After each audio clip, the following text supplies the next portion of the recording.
What's up, guys? Jay Martin here, investor and CEO of Cambridge House. And my guest today is a gentleman named Andy Norman. Now, Andy is a philosopher and the author of a book called Mental Immunity.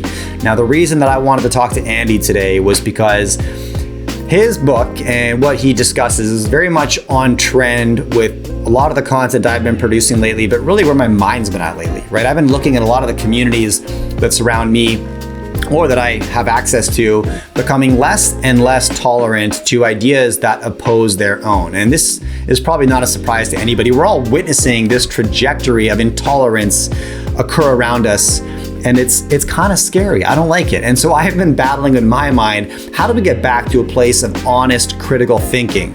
And honest critical thinking to me means we sit down and have a conversation where I'm completely tolerant and keen to hear your opposing points of view that challenge my assumptions, hopefully prove me wrong so that I can leave the conversation smarter than when I entered it. But this happens less and less frequently in my life, and I'm wondering how we can fix it. So this was the reason I wanted Andy on the show.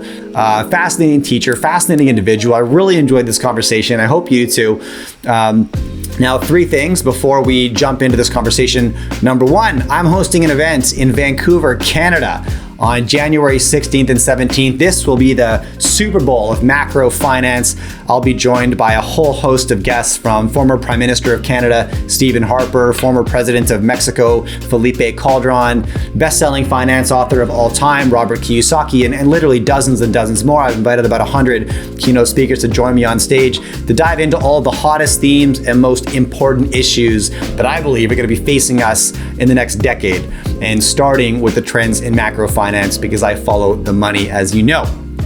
Number two, if you prefer to listen to my content as opposed to watch it, you can find me wherever you listen to your podcast. Just search for The Jay Martin Show. Number three, this YouTube channel now generates significant ad revenue. I didn't see that coming, but it does now. And so that's awesome. What I've decided to do with that cash is donate it to an organization super close to my heart called Zero Ceiling. Zero Ceiling's mission is to end youth homelessness. And the way they do this is by giving at-risk urban youth the opportunity to relocate to beautiful wilderness areas and then support them with housing and career training and just generally good influences in their life. So enjoy this. That event I'm talking about, there's a pinned comment right beneath this video where you can check out more details. If you want to come to Vancouver, Canada, it's going to be epic. Love to see you there. Anyways, here's Andy Norman. Enjoy. This is Jay Martin. All right, what's up, guys? Jay Martin here, investor and CEO of Cambridge House. And my guest today is Andy Norman, the author of Mental Immunity. Andy, I'm really looking forward to chatting with you today. Thanks so much for making the time. Thank you, Jay. It's nice to be here. Why don't we start with a bit of a high-level overview of who you are, Andy, and how you spend your time. And if you want to touch on your book, absolutely. I'd love just to introduce my audience to what we're going to be talking about. Sure. So I'm a philosopher by training, and I've spent much of my life actually teaching college students how to think critically. And a few years ago, I realized that standard approaches to teaching critical thinking just aren't doing the job in our new hyper-connected world, that many very smart people are falling down information rabbit holes or misinformation rabbit holes. And that we need a new, better approach to what I'm starting to think of as the great infodemic of our times. I think bad ideas and misinformation are spreading around the world in alarming ways and rewiring people's brains in ways that are genuinely destructive of many things we care about. So I wrote a book about this. It's called Mental Immunity, and it's about how we solve this problem by bringing a new science of how the mind spots and removes bad ideas. So how do the best, wisest thinkers think? And why is it that they do a better job of spotting and removing bad ideas than the rest of us? And what can we learn from them so that we can all become wiser versions of ourselves? That's what the book is about. And I think it's certainly judged by the reception. It's my message has kind of struck a chord. I've been getting invitations like this. Yeah, 100%. And right away when you say, how does the mind spot, identify, and remove bad ideas? Where my mind went right away is on this safetyism trend in universities right now, where I think we're seeing a lot of this in kind of like the call out and cancel culture of maybe guest speakers at universities, that they're going to present ideas that might oppose the majority of students. Those are registering as ideas that are being spotted, recognized, and should be removed as a bad idea just because it's an opposing idea, right? Yes. You must be seeing this trend. I hear a lot about it. I read about it, and I'm also concerned about this trend. I do think there are forces at work that are blowing this problem out of proportion. Yeah. Part of it is that in this new digital world we've created, young people today can actually see, sometimes better than the rest of us, how much damage bad ideas can do. And they're seeing the ways in which those ideas can spread and actually harm people. And many of them are very concerned about the effects on the most vulnerable among us. And so many of them are lashing out and using the only tools they know how to. And the kind of cancel culture, I'm not a fan of the approach being used by cancel culture justice warriors. But I think these people are actually well-intentioned people who are trying to address a problem and they don't know any other way to address it. Right.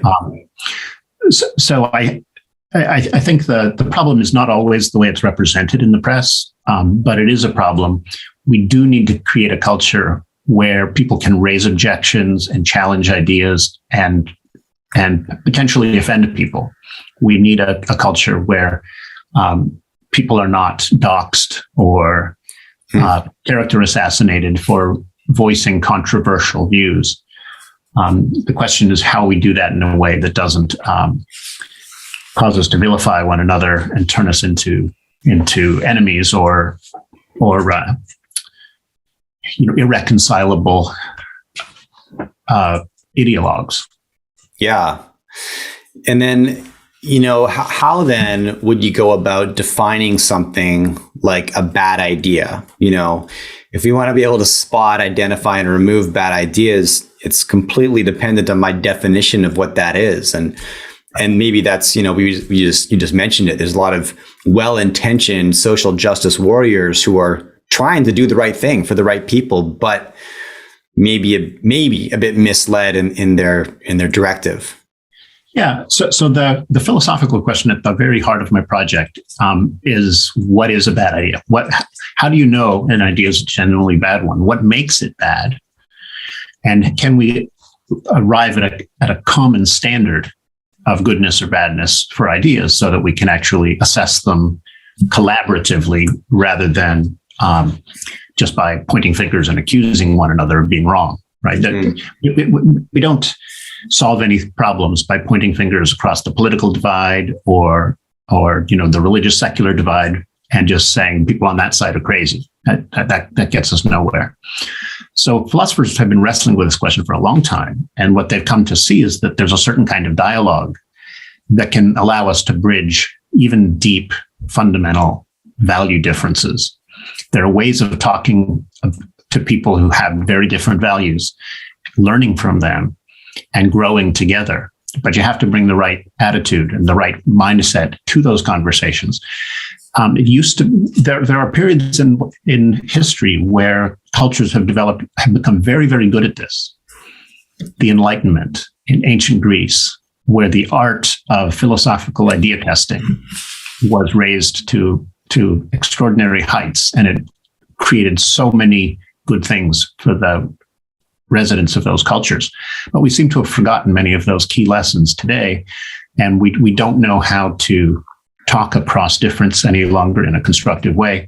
We don't know how to test ideas properly. But if you define good idea and bad idea properly, that creates a starting point so that we can move forward together and begin to solve this problem.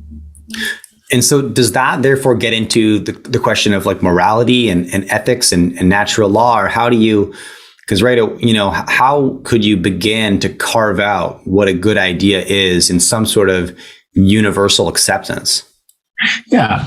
So I have taught ethics for many years as well. And I think there's a branch of an underdeveloped branch of ethics called belief ethics that can give us a lot of insight here. So the ethics of belief can actually help us get a clearer grasp of how to find the genuinely good ideas and how to spot the genuinely bad ones.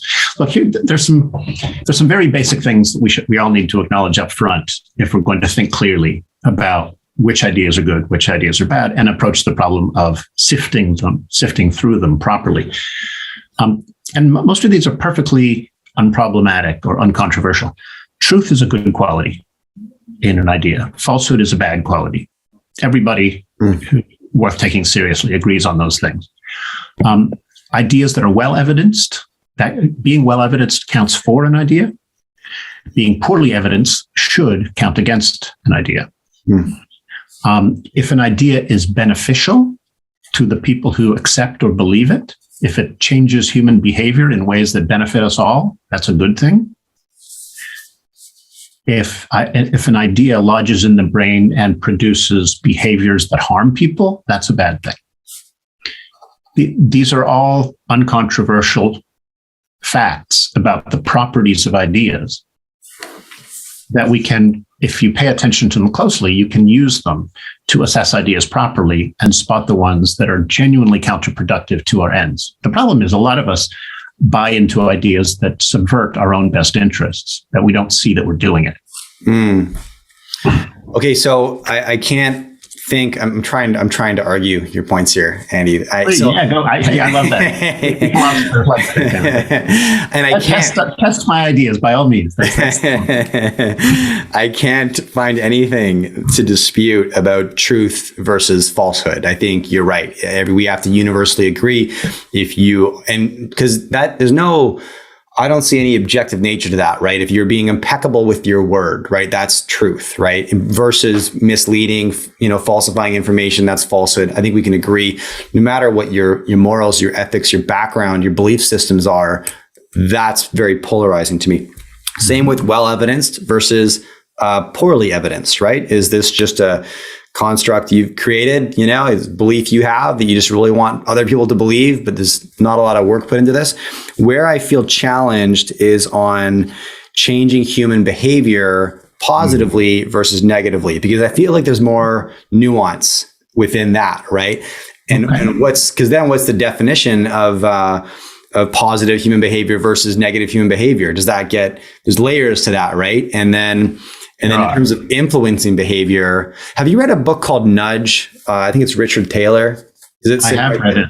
Yeah. Okay. He co-wrote it with a guy named Cass Sunstein. Yes. Yeah, that's right.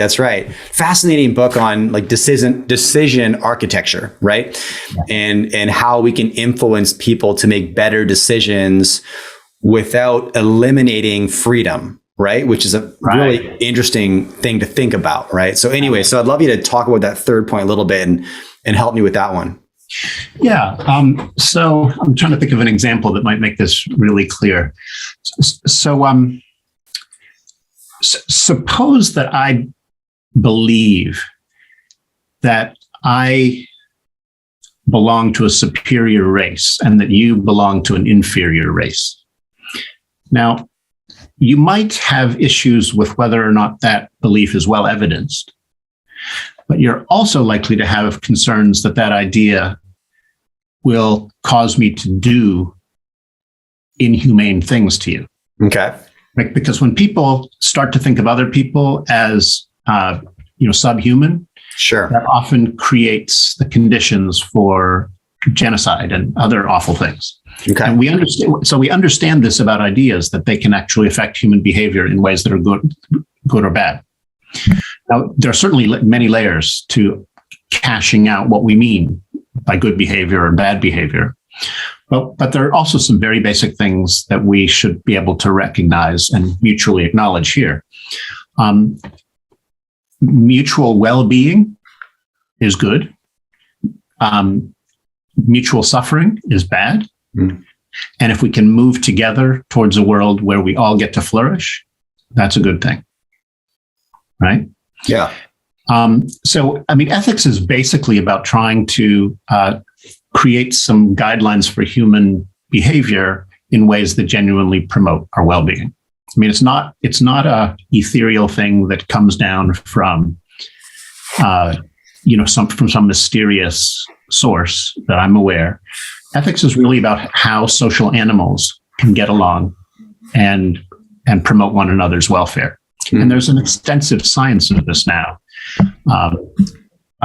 growing out of game theory about how you create the conditions that allow for cooperation to really work. And Sunstein and Thaler's book, Nudge, is all about, can we nudge our own behavior and each other's behavior in ways that allow us to live together in more fruitful and pro-social ways? I mean, can we nudge people away from antisocial behaviors and antisocial beliefs and nudge them towards more pro-social and well-being enhancing ways? Right. And I think the term they use is paternal libertarianism or along those lines. And it's a fascinating read. It's a book that I'm halfway through right now, which is why it came to mind.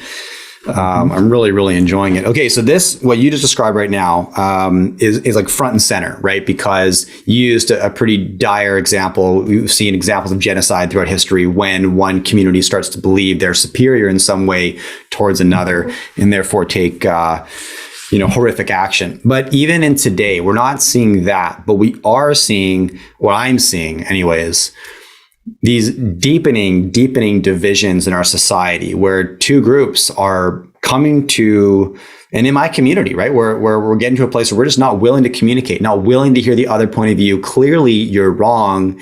You're an idiot for not realizing you're wrong, and I need to punish you into agreeing with me, right? And this is a two-way street. It's going both ways, probably many ways actually, but to simplify. And so exactly what you just described is occurring right now. And if I look at the trajectory of this conflict, it's not going the right way. That's right.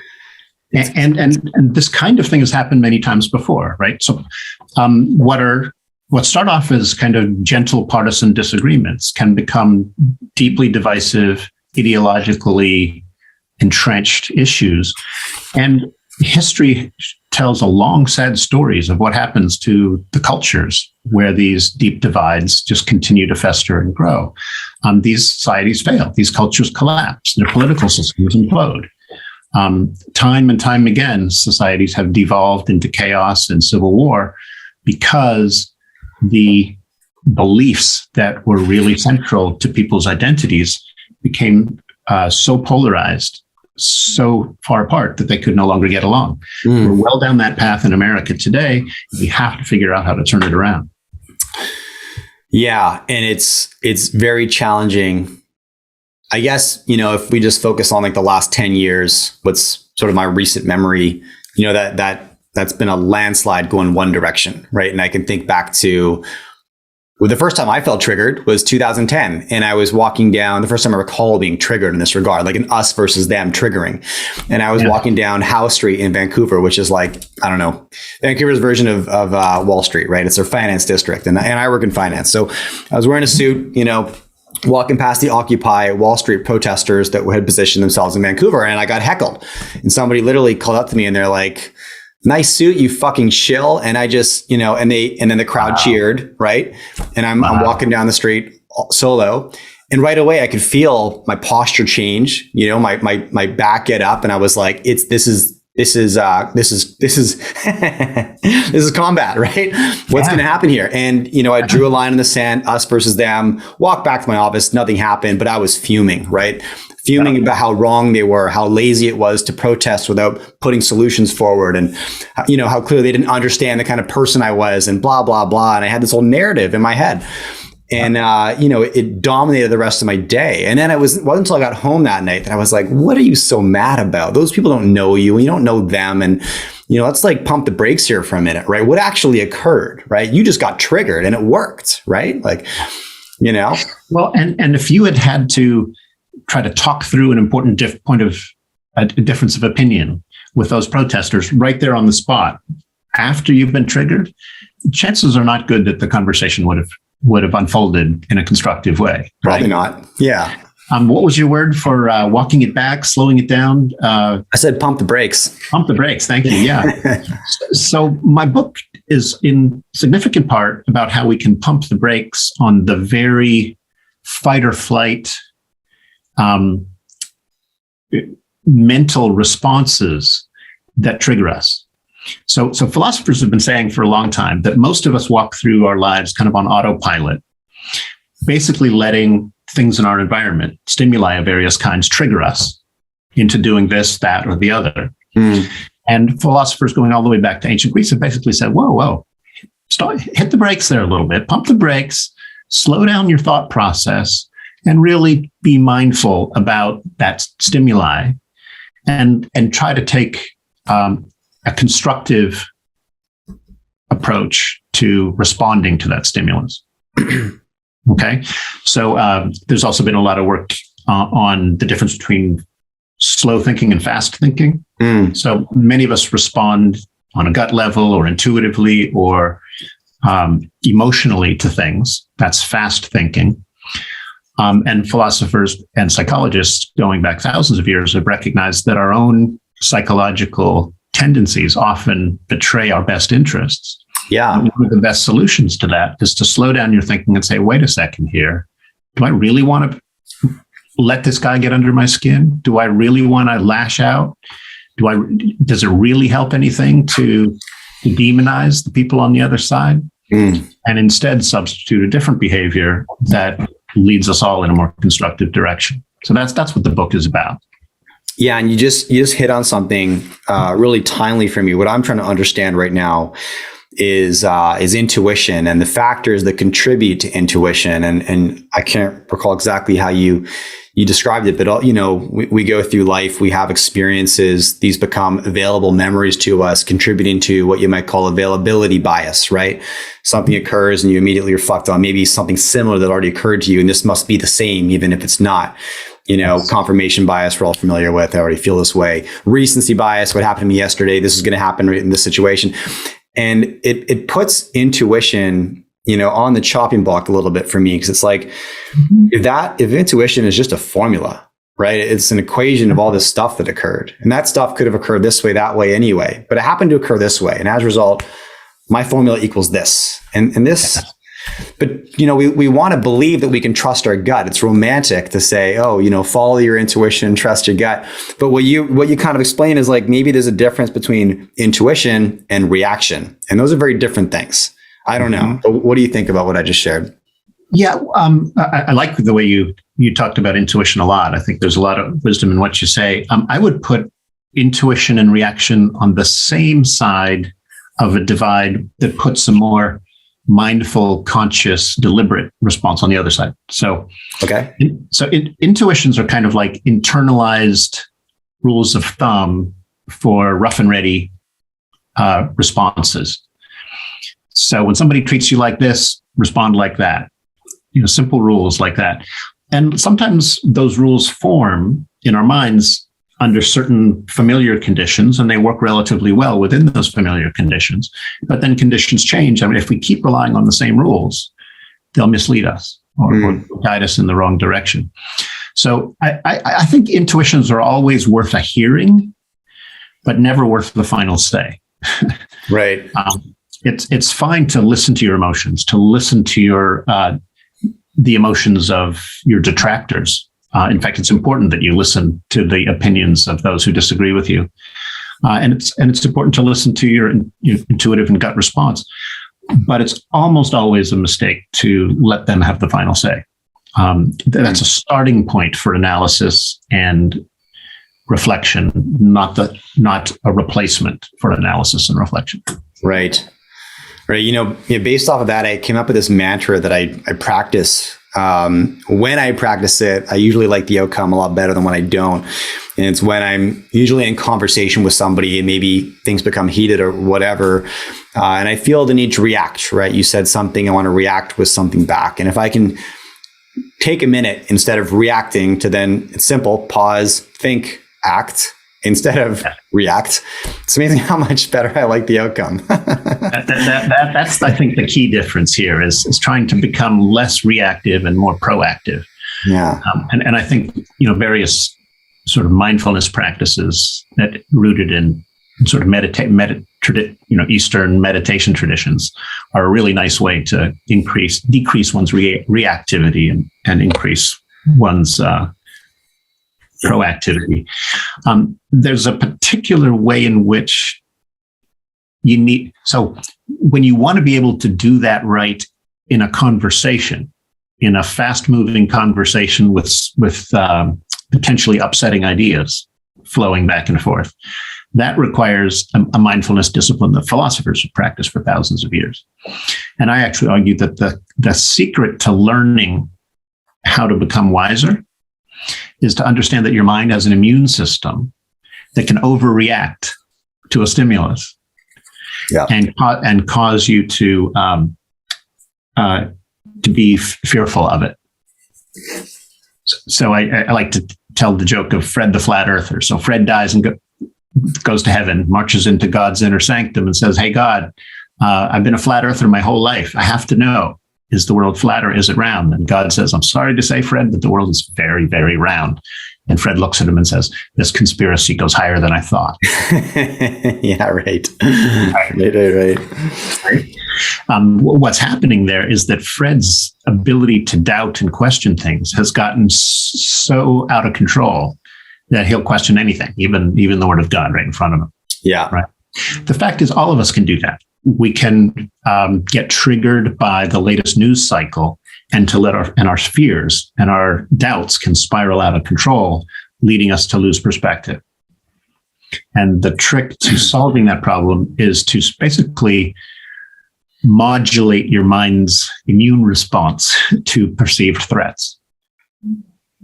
So, yeah, that's something that we all need a bit of right now, because we're more and more integrated, our lives more and more integrated online, and therefore subject to, when you said the news cycle can trigger us, well, they're very different than they used to be, very strategic, and I've had Christopher Wiley on the show. He was one of the core architects of the Cambridge Analytica scandal back in the 2016 election. And he walked me through essentially how they created insurgencies in the United States around radical ideas with, algorithmic accounts that weren't real, but you put some radical ideas out in front of somebody and they see somebody else say it first, and they think, well, maybe I'm not alone with that thought I had in the very back of my mind. There's a whole community of people who think this way. Yes. And you grow radical communities that way, so and I think I'm sorry to interrupt, but I hadn't heard that particular episode. You said Wiley. What was his name? Wiley. Yeah, WYLIE. Yes. Yeah. Well, it sounds to me like he was basically said that he was organizing a campaign where he could trigger people's emotional responses and get them to. He was basically playing people. 100%. Using social media. Yes. Right? I think a lot of this Cambridge Analytica work happened through Facebook, correct? Yes, correct. Right. So we all need to understand this. There are bad actors out there who are actually trying to manipulate the way we think. And social media gives them very powerful tools to do that. They can manipulate the way you think, they can manipulate the way you feel, and they can make you angry about things you are better off not being angry about. Right. There's a whole lot of that going on right now. We have to wake up to the fact that people are trying to manipulate us this way, and we need to make ourselves less reactive, just to preserve our sanity and our equilibrium. So I agree with you. And here's what people often say when, somebody might talk about that. They say, okay, we'll spend less time on social media then. And I think, okay, that's a good start. And you're right. And everybody could probably benefit from that. But simultaneously, social media today is what a phone line was in the 80s. And as a small business owner, if I wanted to start my company in 1982, I couldn't do so without a phone line and a physical address. Today, the same utilities, that's what social media is to my business. If I want to be present, front and center, be in communication with my customers, I need to have that presence. I need to be online. So for me, I don't know, maybe I'm missing something, but exiting social media is not an option that I'm considering. Less time scrolling, 100%. That's different, right? But I'm going to be present there. So I'm going to be exposed. So how do we then practice? What can we practice, Andy, to achieve more mental immunity and become more resilient against this? Yeah. So here's a couple things that I think come out of this new science of mental immunity that I talk about in the book. So I call this science cognitive immunology. And the basic idea is that in the same way that the science of immunology, let me back up. In the same way that the germ theory of disease alerted us to the root causes of many forms of illness,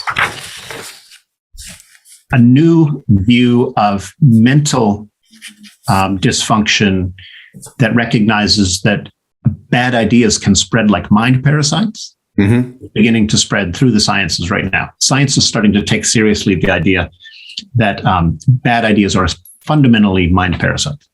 Interesting. And those mind parasites can lodge in your brain and hijack it.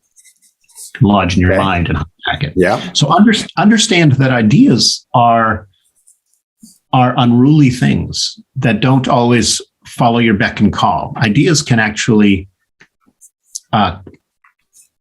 bend your mind in a way that doesn't serve your best interests. So handle ideas carefully. That's number one. Number two, you are not your beliefs.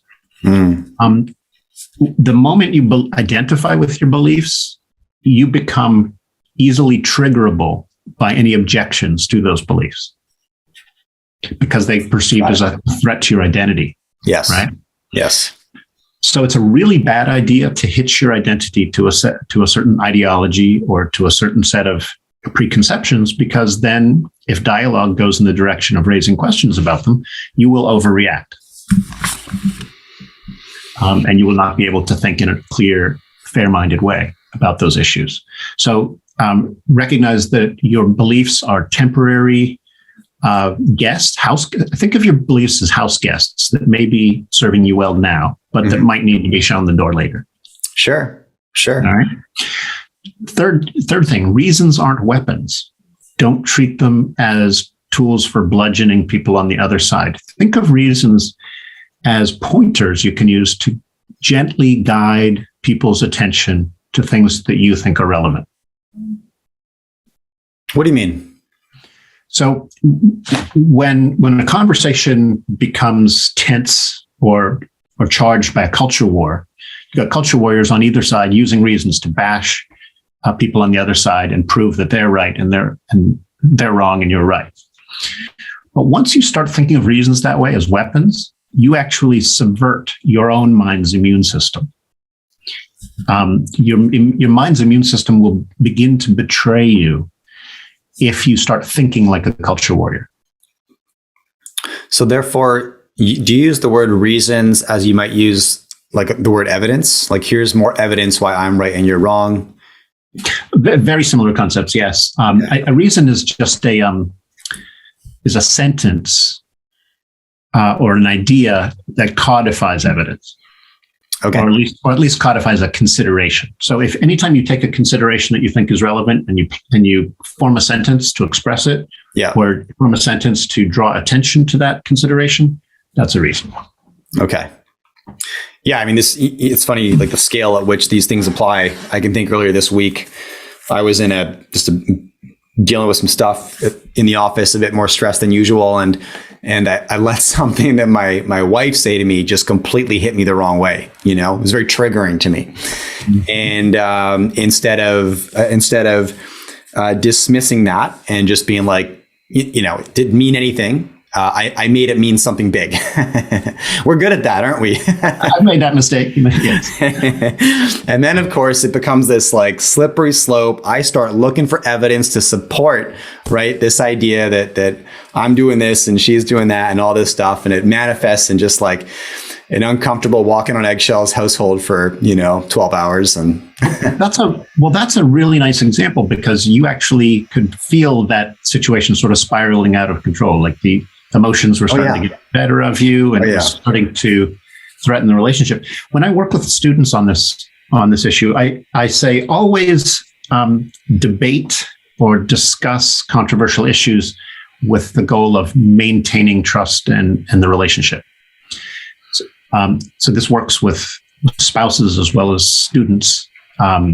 When you try to work through an issue, if you're really interested in getting at the truth, if you're really interested in deepening your understanding, you will not go into that in a combative way. You will go into it with a way, let's find out together. I'll bring attention to the considerations that I think are important with my reasons. You bring my attention to the things that you think are relevant using your reasons. And let's try to take account of all of the good reasons on both sides. That's the way you get wiser. Well, and that makes complete sense, as long as both people come to the table with that in mind. But what happens when one is just set on being combative? Like, I don't care about your reason, right? You're just wrong, right? And you can try to exercise, but... Well, it's very hard to dialogue with somebody who doesn't want to dialogue, who wants to shout at you, right? Yeah. I don't have any easy answers to that problem, but I do know that there are ways to disarm people with your humility. There are ways to disarm people by showing that you're willing to listen to them. So one rule of thumb I always use is that if I disagree with somebody, I'm going to go in and listen first. I'm going to seek first to understand their point of view before I even try to make my point. And a lot of times, what I realize is that, you know what? I wouldn't have put it that way, but this guy is actually trying to say something valid. Mm-hmm. And if I can come back and say, you know what? I'm hearing you. Here's what I hear you saying. And here's what's right about what I hear you saying. Am I hearing you right? And you say it back to him using your own words. And if you can say it really well, because you've really been listening closely and you really care to understand this other point of view, a lot of times people will feel heard, will feel validated, and their defenses will it'll calm them down. Yeah. It will make them more receptive to your arguments when the time comes for you to present the considerations you think are relevant. So I think listen first is a really powerful tool for de-escalating conversational tensions. Sure it is. Yeah. And that humility piece is so important. It can be really hard to exercise, especially in that moment, if and when you're in that healthy debate, you're exercising your humility, you're listening first. And then you start to realize you were wrong, right? You start hearing some good points that are well evidenced and based in truth, et cetera, and support the betterment positive for humanity and humans' behavior. And then you have to learn how to concede, which can be tough, right? It's a tough thing for people to do. It can be. And I think, so I marinated for many years in the culture of professional philosophy, where people take their obligation to concede wrong points very, very seriously. Mm-hmm. So there are accounts of scientists who get into these raging debates over, whose theory is right. You've got two top-notch scientists who each invested a decade of their life in a theory, and the two theories, they can't both be true. And They meet at a conference and they try to talk it out. I've heard stories of scientists who actually listen to the other person, basically shoot holes full of their theory, their pet theory, the theory they worked on for 10 years and pinned their entire life hopes on, and still said, you know what? You're right. I got to rethink my view. Mm-hmm. Think about the humility inherent in that, right? Think about the mental flexibility. That's a requirement in the science. We in the academia, we in the sciences don't always live up to that ideal fully, but we're trained to do it to the extent we can. And you have to be willing to back down and change your mind when better reasons come along. That's the hallmark of the scientist, and it's also the hallmark of the wise and rational person. And yeah, I'm speaking just to myself personally of the smart investor, right? You're the biggest benefactor in that scenario. That's, I think, what's important to remember, right? If you're able to get to that place where you're seeing things like, okay, no, I just got exposed to a massive blind spot of my own, right? Doesn't feel good. Doesn't feel good at all, right? But who's going to benefit if I reconcile with that, right? I am. That's who. Well, and who's going to get hurt if you cling to that blind spot or insist that you don't have a blind spot? 100%. Something's going to come out of that blind spot and blindside you, right? Yes. So that's a perfect analogy. That in one of the books, one of the classic pieces of philosophy I write about in the book talks about people who basically cling to certain beliefs because those beliefs have become central to their identity, and they turn a blind eye to anything that might upset those beliefs.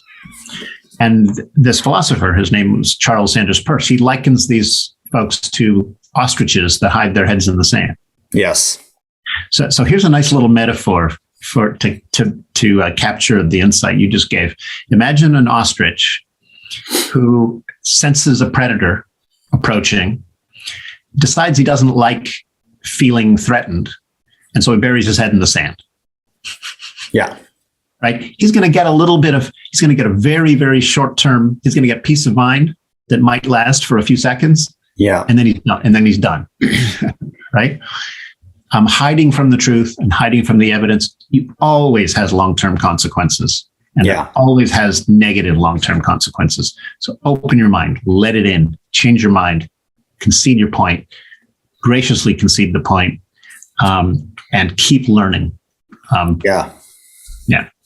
It's so frequent everywhere. And, I see this so frequently on my channel, I guess, because a lot of the people that I sit down with are investors. And, I see this situation where people fall in love with the assets they're investing in, right? And a really common debate right now in this world is, say maybe Bitcoin versus gold, right? As where should your cash go to be in that safe haven asset? And what's the hedge against inflation, whatever it is, right? But it's a common debate. And it's like, man, you gain nothing. You gain nothing by just becoming evangelical about either one of those choices, right? Like, it doesn't love you back, I guarantee you. Absolutely. Think about how many people have been bankrupted by becoming evangelical about, gold is the safest thing. And then the market or the price of gold plummets and they can lose their life savings. It's almost never a good idea to be passionately devoted to a set of ideas. Yeah, that's you are not your beliefs, right? Your second point there. Right. I think it's far better to hitch your identity to open-minded inquiry, honest inquiry, and learning. Hitch your identity to that, and then let the chips fall where they may. And as new information comes in, change your mind about everything else. But if you want a rock to hold on to the rock of honest inquiry. Make that your North Star. Okay, now there's a couple threads that I want to pull on that I haven't yet. And the first, you touched on something that struck me, which is the idea that bad ideas are like parasites. And this is something that's being kind of chased down by the scientific community right now to really sort of prove this out, or I guess maybe make people more aware. But touch on this a little bit more for me, because the way you explained it is that a bad idea enters your brain, but it can change your psychology and the direction of your decision making and behavior and all this stuff. And obviously we're seeing this left, right, and center right now. So what's the scientific community doing in terms of proving this or bringing this fact to light? Yeah. So the World Health Organization just issued a major set of findings about what they call infodemics. I mean, they're basically saying time to wake up and recognize that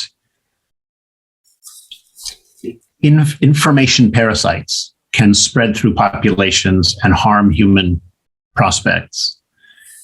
That can harm their hosts. So in the same way that a pathogen or biological parasite can take up residence in our bodies and harm our bodies. COVID is a nice example these days.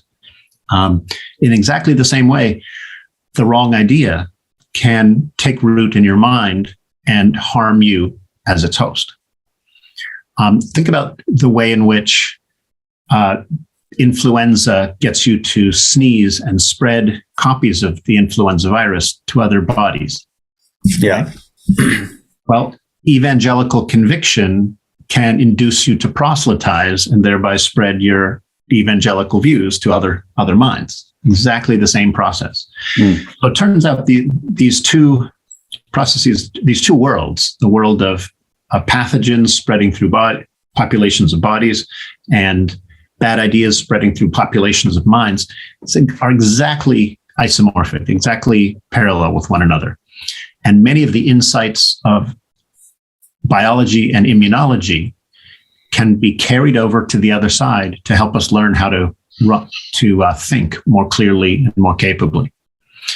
So in the same way that immunologists design vaccines to protect our bodies, I actually argue that there are mind vaccines that can protect our mind from dangerous, infectious ideas. I need to know what those are, Andy, because as you're saying this, I'm like, yeah, influenza is contagious if I'm next to you and I sneeze on you, but your bad idea can get through to me from your phone to my phone. It's just, and globally, instantaneously, hide in your house if you want to. It doesn't matter. It probably exacerbates the problem. So that's right. Or it can find its way through Twitter or Facebook or YouTube, anywhere. That's right. There's so many ways in which both bad and good ideas can spread these days. So I actually argue that you've heard of Socrates, the ancient Greek philosopher. Yeah. He came up with this thing called the Socratic method, which basically says, only a fraction of the ideas that you come across are actually worth hanging on to. So how do you sift out the good ones from the bad ones? Socrates taught that we should test ideas with questions and see what happens. So imagine subjecting a new idea to every critical question you can think of and honestly see how it plays out when you raise those questions and think about them. That's the way you test ideas to determine whether they're likely to be true and likely to be helpful. So I'm trying to bring back the Socratic method and encourage its use again, because I think it's one of the most powerful mind inoculants ever invented. If we all learn to think a little bit more like Socrates, we could transform our world for the better in extraordinary ways. I've developed something I call the new Socratic method, which is a slightly simpler, more modified version of the Socratic method. And I think that if we taught it in schools, people would be far less ideological, far less likely to fall for conspiracy theories or propaganda. And we need to start inoculating minds with something like the Socratic method if we're going to create a world where divisive ideologies don't just tear our societies apart. Okay, now I'm going to ask you, because right now divisive ideologies are tearing our world apart. That trend is on the increase, not on the decrease. So, Andy, are you optimistic or pessimistic about the future of healthy debate and dialogue and community? And if so, why? Or whatever you are, which direction and why? There are certainly parts of me that are scared about the current situation, but I'm optimistic because this fledgling science of cognitive immunology is showing us how to conduct our cognitive affairs in ways that don't devolve into mutual acrimony. Ways to conduct our cognitive affairs that keep us relatively immune to the most disastrous and divisive ideas out there.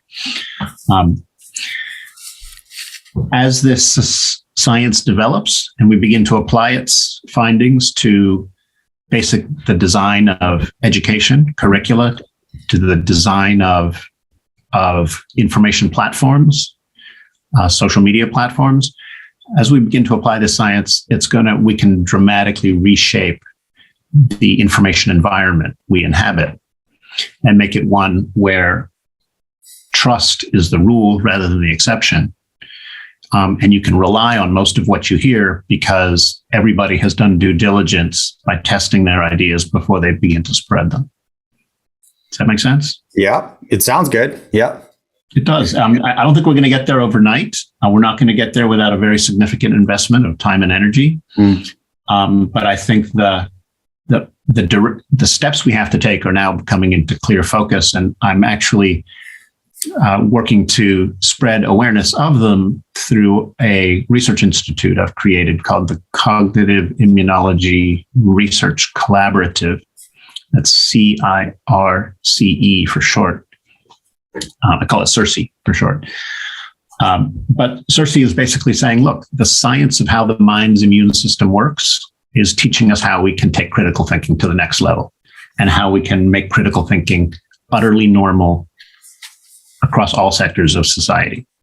There are far better ways to teach critical thinking, and they involved applying cognitive immunology to strengthen mental immune systems.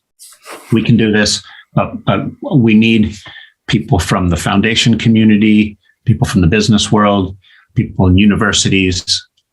We need governments to be investing in this new science and its applications. Otherwise, the great infodemic of our time could tear our civilization. We need people doing things like this, Andy. So the Cognitive Immunology Research Collaborative, did I get that right? Yes. CIRCE. Yeah, okay. Yeah, I hope your listeners will check it out online. We're looking for institutional partners and investors, people who are willing, donors who can help us with this mission. Check us out online. It's cognitivimmunology.net. Cognitivimmunology.net. Yeah, I'll have a look, and please, yeah, my viewers, check it out. We'll drop a link where it needs to be in the show notes and in the YouTube description. It's funny, I can't think of more important missions right now. If I'm really getting real about it, I got 3 young kids. They're 1, 3, and 5. So they're going to grow up in whatever this becomes, and I don't know what to do right now, we're like all over the map in terms of where do we go? How do we educate our children? Like, what's this going to look like? I feel you. Yeah, it's a scary time, I think, to be a parent, for sure. I mean, I don't think there were many previous generations that had to worry about whether or not they would whether they would bequeath a habitable planet.